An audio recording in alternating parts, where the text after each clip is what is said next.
Good evening, everyone. Hope everybody is well. As we progress through the last week of classes and also our last week of discussions, I've truly enjoyed them all. They've been very interesting.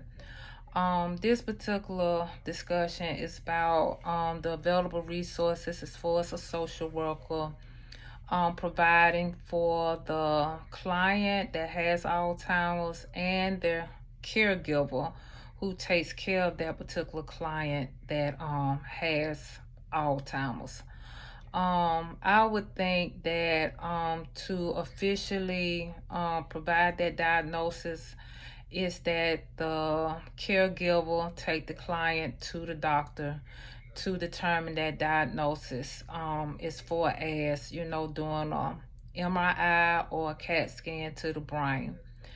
And once the results come back, and if that is the case that the client has Alzheimer's, there are some things that they can still use to help that client still have a full life as far as taking medications, and some of the medications that they can take for that disease to kind of slow it down is Namenda and Aerosol. It helps counter, still give you some memory cognition, but it does not cure the disease.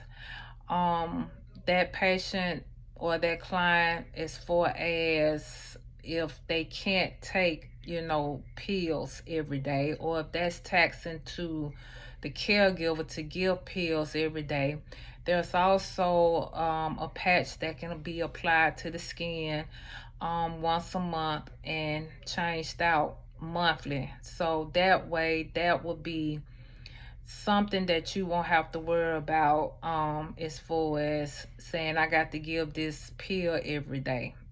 So the patch is only once a month, so that can help, with some of their memory cognition as far as improving it as well. The second thing that I would say as a social worker, that a client that has Alzheimer's or the caregiver that could use is they have a helpline, which is also called an Alzheimer's Association helpline, which is open 24/7. So when you have other questions, when you can't really talk to the doctor or the nurse about their disease process, you can call this particular helpline that particularly deals with helping you with any information pertaining to the Alzheimer's disease process. And that way, it won't be so overwhelming, especially when this process as far as you taking care of a loved one with Alzheimer's is new to you and it's new to the client as well. So that's another available resource that a caregiver can use when they need answers to certain things, providing how to take care of a loved one with Alzheimer's. The second or third resource I would think about as far as the caregiver, I would say that in order for them to take care of their loved ones, which it can be a 24/7 job, and it can be taxing, it can be overwhelming, it can be stress, and it also can have you counter depressed. You could also get someone to come in as far as a home health aide to relieve you of, that doing that job every day with your loved ones. That way you can go run errands or pay bills or just take, some time to yourself to just say, I need a little break. That person that comes into your home to provide that service will help you relieve some of that stress. And talking about that as far as stress, we also, as social workers, we have this rule that we're to provide self-care for ourselves, because we don't want to be what they call burnt out. Well, it's the same thing when you take care of someone with Alzheimer's, because like I said, that's a 24/7 um 24/7 job that you have to do every day.